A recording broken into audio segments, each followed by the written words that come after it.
Bonjour mes amis. Aujourd'hui, je vais vous lire une histoire nommée Le mystère du réservoir asséché par l'auteur Shalini Srinivasan, l'illustrateur Upamanyu Bhattacharya et la traduction est par Sak Untala. Pour commencer, je vais aller à travers une liste de mots de vocabulaire que nous allons voir dans notre histoire aujourd'hui. Pour commencer, nous avons une phrase qu'on utilise au sens figuré. Ça veut dire qu'on n'utilise pas littéralement.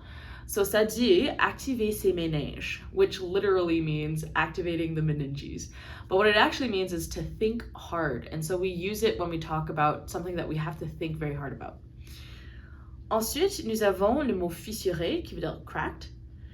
Nous avons une autre phrase utilisée au sens figuré. Ça dit mystère et boule de gomme, which literally means mystery and a ball of gum.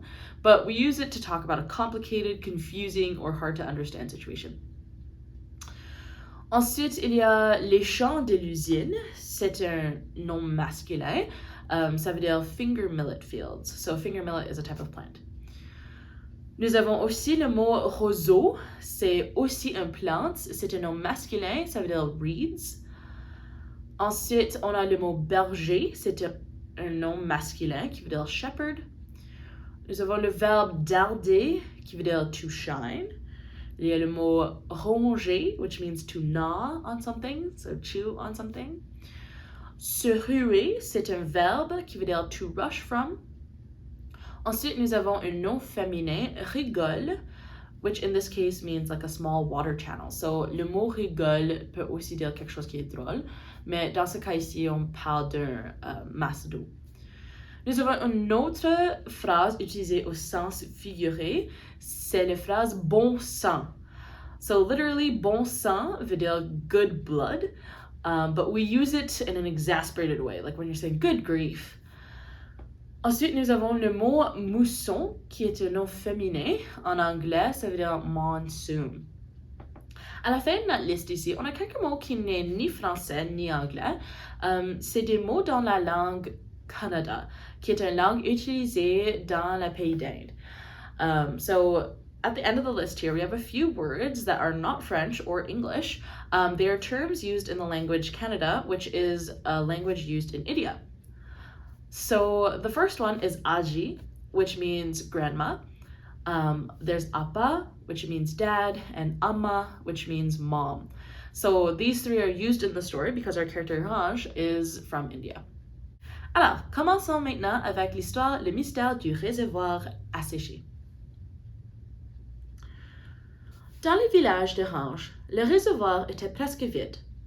Aji se mit à prier pour qu'il pleuve. Amma récupéra tous les seaux, les pots et les récipients de la maison et les remplit.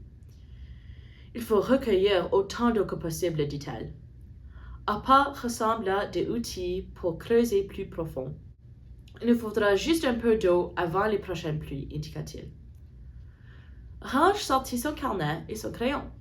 Elle activa ses méninges et suivit ses parents jusqu'au réservoir.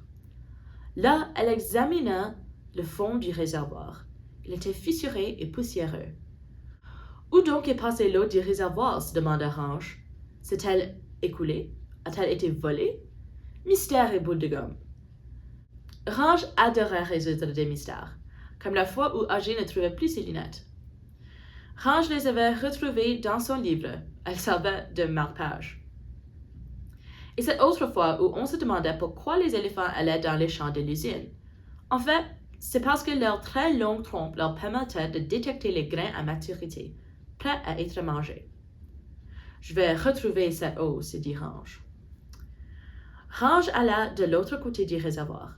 Elle passa devant les poissons morts et les roseaux desséchés. Savez-vous où l'eau est allée? Demanda-t-elle à un pêcheur. Plus bas, suggéra le pêcheur. Range descendit la colline en suivant la rigole asséchée du réservoir. Au bout se trouvait un autre réservoir. Il y avait beaucoup de chèvres, mais il était asséché aussi. Savez-vous où se trouve l'eau? Demanda Range au berger. Plus haut, suggéra-t-il. J'en viens, il n'y a pas d'eau là-bas, répondit Range. Encore plus haut alors, fit le berger. C'est de là que provient cette eau. Range retourna au réservoir, puis elle poursuivit son chemin en direction d'un réservoir situé plus haut sur la colline. Il n'y avait pas d'eau, pas d'oiseaux, pas de bateau. Il n'y avait qu'une seule personne. Sapna, je cherche l'eau du réservoir. Tu ne saurais pas où elle est? Demanda Range. Sapna était l'une de ses camarades de l'école. Plus bas, répondit Sapna. La réponse de Sapna mit Range en colère. Non, cria-t-elle en tapant du pied. Elle n'est pas plus bas. J'ai bien cherché partout. L'eau n'est ni plus haut ni plus bas. Compris? Ah, dans ce cas, pourquoi pas tout là-haut? Suggéra Sapna. Range et Sapna observèrent le ciel. Le soleil dardait ses rayons. Autour d'elle, tout était chauffé à blanc et recouvert de poussière. Non, firent-elles, il n'y a pas d'eau là-bas non plus. Range se laissa tomber dans le bateau près de Sapna et rongea une tige de lotus. Elle mourait de chaud et était épuisée. Les parents de Manjou ont quitté le village, dit-elle. Ils sont partis s'installer en ville où il y a de l'eau. Nous devrions peut-être faire comme eux. Eh bien, vas-y, répondit sèchement Sapna. Personne ne te demande de rester ici. Très bien, fit Range en s'en allant. Mais ce n'était pas très bien du tout. Il n'y avait toujours pas d'eau et toujours pas de pluie. Le lendemain, Range se brassa les dents avec un verre d'eau boueuse provenant du réservoir. Berk, fit-elle en la recrachant. À l'école, la moitié de la classe était absente. Beaucoup de familles avaient quitté le village. Range ne pouvait pas supporter cette idée. Ses amis lui manquaient. Pendant le cours sur l'environnement, elle se leva subitement et quitta l'école en courant. Elle courut sans arrêter.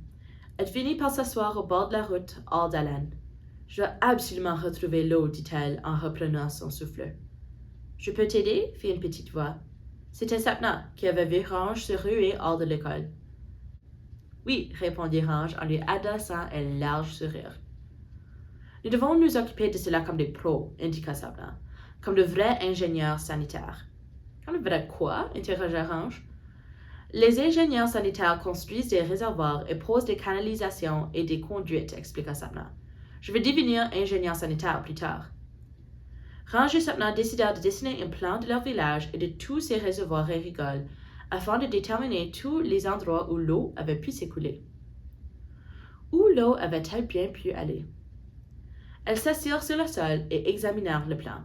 « Nous n'avons pas encore vérifié ce réservoir-là, » fit remarquer Range en désignant un des réservoirs qu'elles avaient dessinés. « Allons-y, » proposa Sapna. Range et Sapna gravirent la colline. La rigole était asséchée là aussi. « Peut-être que nous n'aurions pas dû manquer l'école. Ce réservoir est sans doute à sec aussi, » dit Sapna sur un ton triste. Lorsqu'elles parvinrent au réservoir, Range et Sapna se rendirent compte qu'elles étaient trompées. Le réservoir était plein. Sapna désigna une petite pompe à l'autre bout du réservoir. Plus bas se trouvait un camion-citerne en train de collecter l'eau. Un homme se tenait à côté du camion et dirigeait la manœuvre. « Eh bien, le mystère résolu !» s'écria Range sur un ton sec. Elle ne s'était jamais sentie autant en colère après avoir résolu un mystère. « Où emportez-vous notre eau ?» interrogea Range. « À la ville, » répondit l'homme. « Il y a plus d'habitants, donc ils ont besoin de plus d'eau. »« Ce n'est pas juste !» protesta Sapna. « C'est comme ça, » fit l'homme en haussant les épaules.